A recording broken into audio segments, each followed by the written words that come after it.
الحمد لله رب العالمين والصلاة والسلام على سيد الأنبياء والمرسلين أما بعد فأعوذ بالله من الشيطان الرجيم بسم الله الرحمن الرحيم اللهم صل على سيدنا ومولانا محمد وعلى آل سيدنا ومولانا محمد وأصحاب سيدنا ومولانا محمد وبارك وسلم عليه۔ سیرت انبیاء علیہ الصلوۃ والسلام کے ناظرین، آج میں آپ کے سامنے کافی دنوں کے بعد ویڈیو جو ہے وہ اپلوڈ کرنے کی کوشش کر رہا ہوں۔ کچھ وجوہات کی بنا پر میں ویڈیو اپلوڈ نہیں کر سکا، تو آج میں وہ جو تسلسل تھا اسی تسلسل کو آگے بڑھاتے ہوئے آگے والی اسی ویڈیو کو میں اپلوڈ کروں گا جو حضرت آدم علیہ السلام کے موضوع سے جڑی ہوئی ہے۔ ہم نے جو بات کی تھی وہ یہاں تک ہم پہنچے تھے کہ حضرت آدم علیہ السلام جو ہیں وہ 300 سال تک روتے رہے۔ تو روایت میں آتا ہے کہ حضرت آدم علیہ السلام نے زمین پر آ کر 300 سال تک شرم کی وجہ سے آسمان کی طرف سر نہ اٹھایا، اور اس قدر روئے کہ آپ علیہ السلام کے آنسو تمام زمین والوں کے آنسوؤں سے زیادہ ہیں۔ یہ تفسیر نعیمی کے اندر روایت موجود ہے۔ ایک روایت یہ بھی آتی ہے کہ حضرت آدم علیہ السلام جب جنت سے باہر تشریف لائے تو ایک دم بہت ساری جو مصیبتیں میں تھیں وہ اس میں گرفتار ہو گئے۔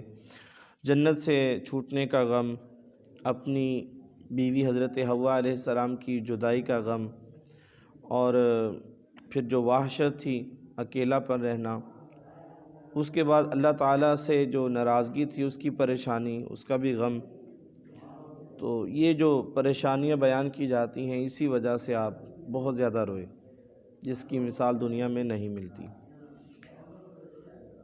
روایت میں یہ بھی آتا ہے کہ 5 آدمی جو ہیں وہ بہت زیادہ روئے ہیں۔ حضرت آدم علیہ السلام اپنی خطا پر جو بھول ہو گئی تھی ان سے، حضرت یعقوب علیہ السلام اپنے بیٹے حضرت یوسف علیہ السلام کی جدائی میں، اور تیسرے نمبر پہ حضرت یحییٰ علیہ السلام بہت روئے اللہ تعالیٰ کے خوف سے، اور چوتھے نمبر پہ حضرت سیدہ فاطمہ الزہرا رضی اللہ تعالی عنہا۔ آپ صلی اللہ علیہ وآلہ وسلم کے وصال کے بعد آپ بھی بہت روئیں۔ اور 5ویں نمبر پہ جن کا نام آتا ہے وہ حضرت امام زین العابدین رضی اللہ تعالیٰ عنہ ہیں، کہ جو واقعہ کربلا کے بعد جب تک حیات رہے اکثر رویا کرتے تھے۔ مگر ان تمام حضرات میں حضرت آدم علیہ السلام کا جو رونا ہے وہ سب سے بڑھ کر ہے، کیونکہ 300 سال تک متواتر جو ہے وہ آپ روتے رہے۔ تو آپ ایک خطا کرتے ہیں اور اللہ تعالیٰ کے خوف سے، اللہ تعالیٰ کے ڈر سے اتنا روتے ہیں، اور ہم جو ہے کتنے گناہ کرتے ہیں اور کتنا اللہ تعالیٰ کی بارگاہ میں ڈرتے ہیں اور کتنا اپنے گناہوں کی وجہ سے روتے ہیں۔ تو انبیاء علیہ السلام کے یہ جو واقعات ہیں، ہمیں ان واقعات سے عبرت پکڑنی چاہیے، اور دعا کرتے ہیں کہ اللہ تعالیٰ ہمیں اس ذکر خیر کی برکت سے اپنے گناہوں سے توبہ کرنے اور اچھے اعمال کی توفیق عطا فرمائے۔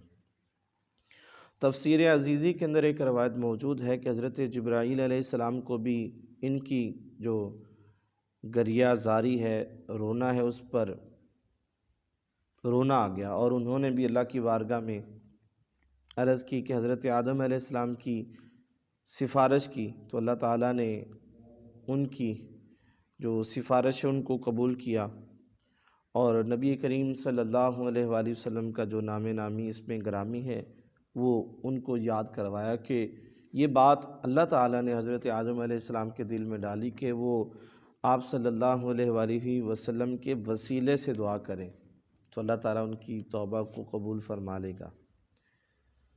تو ایک روایت میں یہ بھی آتا ہے کہ حضرت آدم علیہ السلام کی جو توبہ ہے وہ جمعہ کے دن قبول ہوئی۔ حضرت ابو ہریرہ رضی اللہ تعالیٰ عنہ روایت پیش کرتے ہیں، نبی اکرم صلی اللہ علیہ وآلہ وسلم نے ارشاد فرمایا کہ بہترین دن جس میں سورج طلوع ہوا جمعہ کا دن ہے۔ اسی دن حضرت آدم علیہ السلام پیدا ہوئے اور اسی دن آپ علیہ السلام کو زمین پر اتارا گیا، اور اسی دن آپ علیہ السلام کی توبہ قبول ہوئی، اور اسی دن آپ علیہ السلام کی روح جو ہے اس کو قبض کیا گیا، اور اسی دن جو ہے وہ قیامت آئے گی۔ تو یہ ایک خاص دن ہے جمعہ کا، جس دن یہ سارے معاملات ہوئے۔ آپ کی ولادت اسی دن ہوتی ہے، اور جس دن آپ کو زمین پر اتارا گیا وہ بھی جمعہ کا ہی دن ہے، اور جس دن آپ کی توبہ قبول ہوتی ہے وہ بھی جمعہ کا ہی دن ہے، اور اسی دن قیامت جو ہے وہ برپا ہوگی۔ تو یہ تو معلوم ہو چکا کہ حضرت آدم علیہ السلام کئی برس تک اپنی خطا پر نادم رہے۔ جب توبہ کا وقت آیا اور حضرت آدم علیہ السلام کے دل میں ان دعاؤں کا القاء ہوا، وہ عاشوراء کا دن تھا، یعنی کہ 10 محرم اور غالباً جمعہ کا دن تھا، اور عاشوراء جمعہ کو بہت بڑے واقعات جو ہیں وہ بھی رونما ہوئے ہیں۔ مثال کے طور پر حضرت آدم علیہ السلام کی توبہ یہ عاشوراء کا دن تھا، اس دن آپ کی توبہ قبول کی گئی۔ حضرت نوح علیہ السلام کی کشتی کا زمین پر آنا، جب وہ پانی پھیل گیا اور زمین پر جب اتری، کافی مطلب کہ دنوں کے بعد، ایک لمبی مدت کے بعد آپ کی کشتی پانی پر چلتی رہی اور وہ زمین پر اتری، تو وہ جمعہ کا ہی دن تھا اور عاشوراء کا دن تھا۔ حضرت یونس علیہ السلام کا مچھلی کے پیٹ سے باہر آنا، یہ بھی عاشوراء کا ہی دن تھا۔ عاشوراء 10 کو بولتے ہیں، 10 تاریخ تھی چاند کی۔ اور حضرت ایوب علیہ السلام کو جب ان کی بیماری سے شفا ملی تو وہ بھی عاشوراء کا ہی دن تھا۔ حضرت موسیٰ علیہ السلام کا فرعون سے نجات پانا اور فرعون کا غرق ہونا، یہ بھی جمعہ کا ہی دن تھا۔ حضرت یعقوب علیہ السلام کا حضرت یوسف علیہ السلام سے مل جانا، یہ بھی جمعہ کا ہی دن تھا۔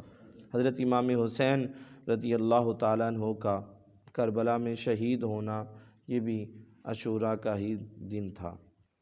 تو سب 10ویں محرم کو ہوا۔ ان بزرگوں نے 11ویں شب راحت کی زندگی گزاری، تو اسی لیے یہ 11ویں شریف جو ہے یہ کچھ لوگ مناتے ہیں۔ بظاہر حضور غوث پاک کی فاتحہ بھی ہوتی ہے، در حقیقت ان تمام بزرگوں پر انعام الہی عز و جل ملنے کی خوشی، اور آپ کو ان کلمات کے ملنے سے بہت خوشی ہوئی۔ آپ نے وضو فرمایا اور خانہ کعبہ کے سامنے کھڑے ہوئے 2 رکعت نماز ادا فرمائی، اور پھر ان کلمات سے دعا مانگی۔ حضرت آدم علیہ السلام جنت سے جب تشریف لائے تھے، ان کے چہرے کا رنگ سیاہ تھا، اور توبہ ہونے کے بعد ان کو حکم ہوا کہ چاند کی 13ویں، 14ویں اور 15ویں کا روزہ رکھیں۔ چنانچہ حضرت آدم علیہ السلام نے روزے رکھے، اور ہر دن میں جسم کا تہائی حصہ جو تھا وہ اصلی رنگ میں آتا رہا۔ 15ویں تاریخ کو تمام جسم پاک اصلی رنگ پر آ گیا، اور یہ تینوں روزے حضرت نوح علیہ السلام کے زمانے تک فرض رہے۔ اسلام میں بھی کچھ زمانے ہر مہینے کے یہ 3 روزے فرض رہے، اب فرض تو نہیں مگر سنت ہے۔ اور بھی یہ بھی جو حوالہ جات میں نے آپ کے سامنے پیش کیے ہیں، یہ تفسیر نعیمی کے اندر موجود ہیں۔ اللہ رب العزت کی بارگاہ میں دعا ہے کہ جو کچھ میں نے بیان کیا، آپ نے سماعت کیا، ہمیں اس کی برکتیں نصیب فرمائے، اور اللہ تعالی ہمیں اپنے نیک اور محبوب بندوں کا ادب کرنے والا بنائے۔ وَمَا عَلَيْنَا إِلَّا الْبَلَاغُ الْمُبِينُ۔